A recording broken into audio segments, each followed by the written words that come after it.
Hello friends and welcome back to बोला की सांगा की. तुमचं स्वागत आहे माझ्या चॅनलवर. आणि आधी ते तुम्ही माझे व्हिडिओज बघितले असालच की मी सॉफ्ट स्किल ट्रेनिंग, पर्सनॅलिटी ग्रूमिंगबद्दल वेगवेगळे विषय घेऊन त्याच्यावर बोलते. तुम्हाला एखादा विषय जर पर्टिक्युलरली हवा असेल तर तोही तुम्ही कमेंटमध्ये सांगू शकता. त्याच्याविषयी मी नक्कीच तुम्हाला माहिती देईन. तर आज मला म्हणजे मी तुमच्याशी बोलणार आहे बॉडी लँग्वेजबद्दल, की ज्याला आपण म्हणतो संवाद न साधता आपल्या वेगवेगळ्या ॲक्शन्समधून जे आपण लोकांना कन्वे करतो किंवा सांगतो त्याला आपण म्हणतो नॉन व्हर्बल कम्युनिकेशन, म्हणजेच की बॉडी लँग्वेज.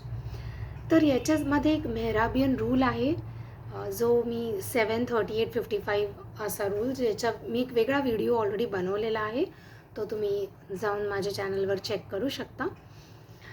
तर त्याच्यामध्ये पण त्यांनी बॉडी लँग्वेजचं महत्त्व सांगितलेलं आहे की किती इम्पॉर्टन्स आहे बॉडी लँग्वेजला. तर हे नॉन व्हर्बल कम्युनिकेशन म्हणजे नक्की काय, किंवा बॉडी लँग्वेज म्हणजे नक्की काय.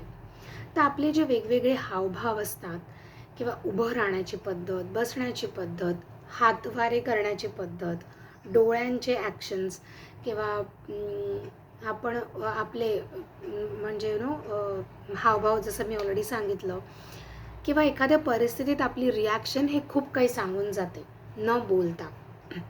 तर तुम्ही जनरली नोटीस केलं असेल की समजा तुम्ही एखाद्या लेक्चरमध्ये बसले आणि खूप बोर होत आहे, तर तुम्ही सारखे घड्याळीकडे बघता किंवा भिंतीच्या घड्याळाकडे बघता की अरे कधी संपेल, हे किती बोर होत आहे.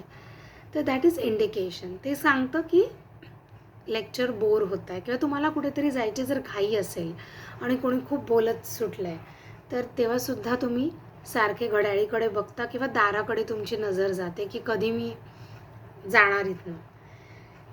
तर हे तुम्ही मुद्दामून करत नाही, पण ते ऑटोमॅटिक होतं बिकॉज तुमच्या मनात ते विचार चालू असतात आणि त्याप्रमाणे तुमची बॉडी रिॲक्ट करते. तर आता हे समोरच्यालाच कळलं पाहिजे.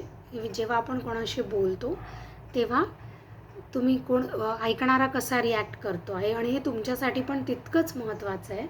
कारण तुम्ही जेव्हा बोलाल किंवा तुम्ही जेव्हा बोलता तेव्हा समोरचा ऐकतो आहे की नाही. फक्त तो कोणी व्यक्ती उभा आहे किंवा तुमच्यासमोर बसला आहे आणि तुमच्याकडे बघतो आहे किंवा जात नाही आहे तुमच्यासमोरून म्हणजे तो ऐकतो आहे असा त्याचा अर्थ होत नाही. तर कोणाची बॉडी लँग्वेज समजून घेण्याने आपल्याला पण कळतं की आपण स्वतःमध्ये काय बदल आणला पाहिजे आणि किती व्यवस्थित आपण आपली गोष्ट समोर मांडू शकतो.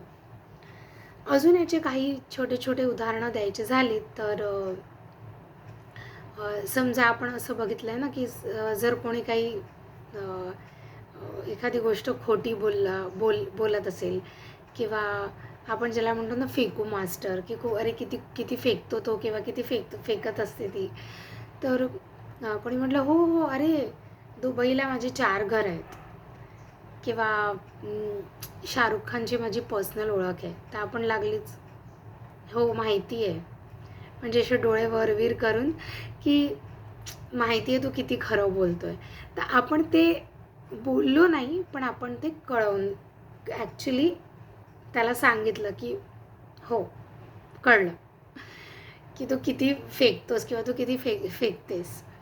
त्याचप्रमाणे जर एखादं कोणी आपण समजा सगळ्या फ्रेंड्सनी तुम्ही ठरवलं की लग्नाला जायचं आहे आणि एखाद्याने एकदम साधा शर्ट पॅन्ट घालून आला किंवा अगदी ती मुलगी साधा ड्रेस घालून आली, तर तुमची रिॲक्शन लागलीच अशी असेल ना की हे काय घातलं आहे.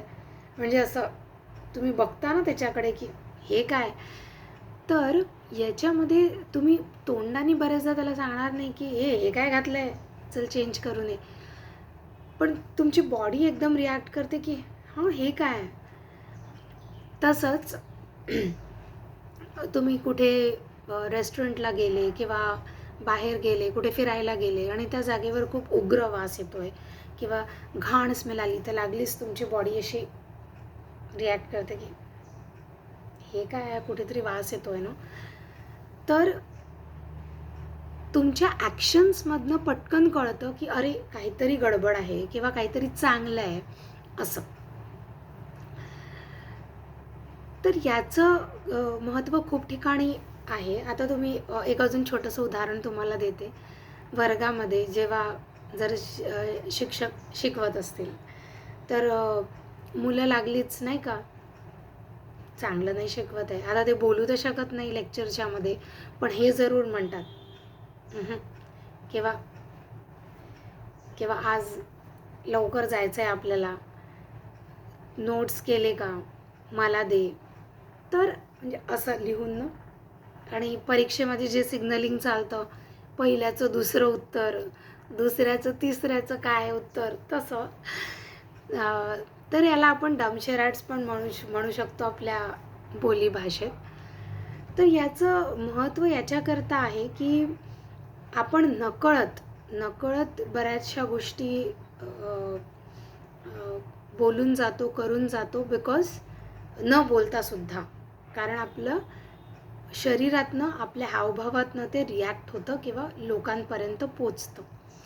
तसंच तुम्ही जर कुठे जॉब करत असाल किंवा हे ॲक्च्युली सगळ्या ठिकाणी लागू होतं, पर्सनल, प्रोफेशनल लाईफ, फ्रेंड्समध्ये, सगळीकडे, की जर तुमच्या समजा ऑफिसमध्ये एखादे मी उदाहरण देते आहे, जर एखाद्या कुलीगला बरं वाटत नसेल तर तुम्ही बघता की त्याची एनर्जी लो आहे, तो म्हणत काहीच नाही आहे तोंडाने. त्याला तुम्ही म्हटलं कसं आहे तर तो म्हणेल हो मी बरा आहे, मी ठीक आहे, किंवा ती म्हणेल मी छान आहे. तुम्ही म्हणाल अच्छा छान आहे, ओके, किंवा येस आय एम गुड. पण तुम्हाला ते जाणवत आहे त्याच्या बॉडी लँग्वेजमधनं की काहीतरी गडबड आहे, हो ना, की म्हणजे तो डोकं टेकवूनच बसतो आहे मध्ये मध्ये, किंवा फोन कॉल्स नीट घेत नाही आहे, पटकन ठेवून देतो आहे, अवॉइड करतो आहे, किंवा कोणाशी जास्त बोलत नाही आहे, लंच त्यांनी केला नाही आहे. तर ह्या सगळ्या रुटीनमधनं काय होतं की तुम्ही हे पण जाणून घेऊ शकता की समोरच्याला कसं वाटतं आहे किंवा तो कुठल्या मानसिक स्थितीमधनं जातो आहे. आणि हे सगळं खूप गरजेचं आहे, कारण जेव्हा आपल्या जवळची लोक या सगळ्या गोष्टीतनं जात असतात, म्हणजे स्पेशली वाईट किंवा काहीतरी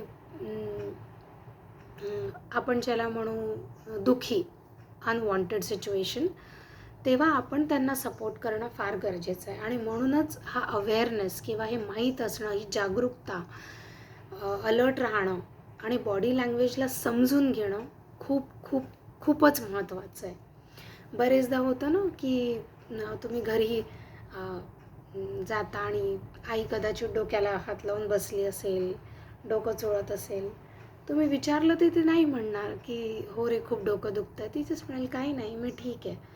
पण ही याच्यातनं कळतं की काहीतरी गडबड आहे, तिचं डोकं दुखतं आहे, किंवा असं आपण हात चेपत असतो, खांदा चेपत असतो, तर आपल्या चेहऱ्यावरती ते भाव येतात आणि कळतं की समोरच्याला बरं वाटत नाही आहे.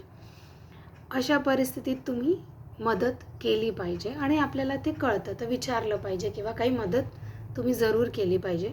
तसंच एखादा व्यक्ती आनंदी असेल तर त्याची बॉडी लँग्वेज किंवा त्याची रिॲक्ट व्हायची पद्धत एकदम बदलते आणि तो फार असा, तो किंवा ती खूप खुश दिसतात, तर आपल्याला ते कळतं. आता त्यांनी सांगितलं का नाही, पण त्यांच्या हावभावावरून किंवा त्यांच्या हसण्याहून आणि असा चेहरा खुललेला, अरे वा आज काहीतरी छान बातमी आहे देणार आहे.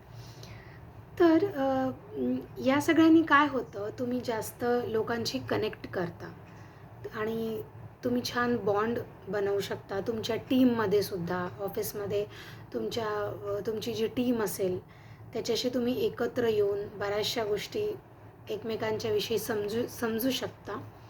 हो, आता कोणाच्या पर्सनल लाईफमध्ये तुम्ही किती जायचं किंवा किती विचारायचं याची पण एक रेषा असते, ते तुम्हाला ठरवावं लागेल. बिकॉज सगळेच काही कम्फर्टेबल नसतात अगदी पर्सनल लाईफ शेअर करण्यासाठी, पण प्रोफेशनली ऑफिसमध्ये डेफिनेटली येस. जर एखादं काम त्या व्यक्तीच्यानी होत नाही तर का होत नाही आहे, काय इश्यूज फेस होतात आहे, हे सगळं जर तुम्ही खूप मायन्यूटली बघितलं, म्हणजे अगदी बारीक दृष्टीने बघितलं किंवा येता जाता लक्ष ठेवलं, रादर मी म्हणेन बारीकही नाही, एक साधं तुमचं चिकित्सक वृत्ती आणि अलर्टनेस, तुमचा सावधपणा जर असेल तर तुम्हाला ते सहज लक्षात येईल की आपला कुलीग किंवा आपल्यासोबत काम करणारा सहचारी तो कसा रिॲक्ट करतो आहे किंवा ती कशी रिॲक्ट करते आणि कसं फील करतं ते. याने तुमचं काम पण खूप छान होईल आणि रिझल्ट्स लवकर मिळतील. तर या विषयावर मी अजून जास्त डिटेलमध्ये व्हिडिओ बनवणार आहे, कारण याच्या टेक्निक्स आहेत आणि त्या टेक्निक्स मी तुम्हाला सगळ्या समजवणार आहे माझ्या नेक्स्ट व्हिडिओमध्ये. सो थँक्यू सो मच आणि आय होप तुम्ही एन्जॉय करताय माझं चॅनल आणि माझे व्हिडिओज. काही प्रश्न असेल तर जरूर विचारा. नमस्कार. थँक्यू.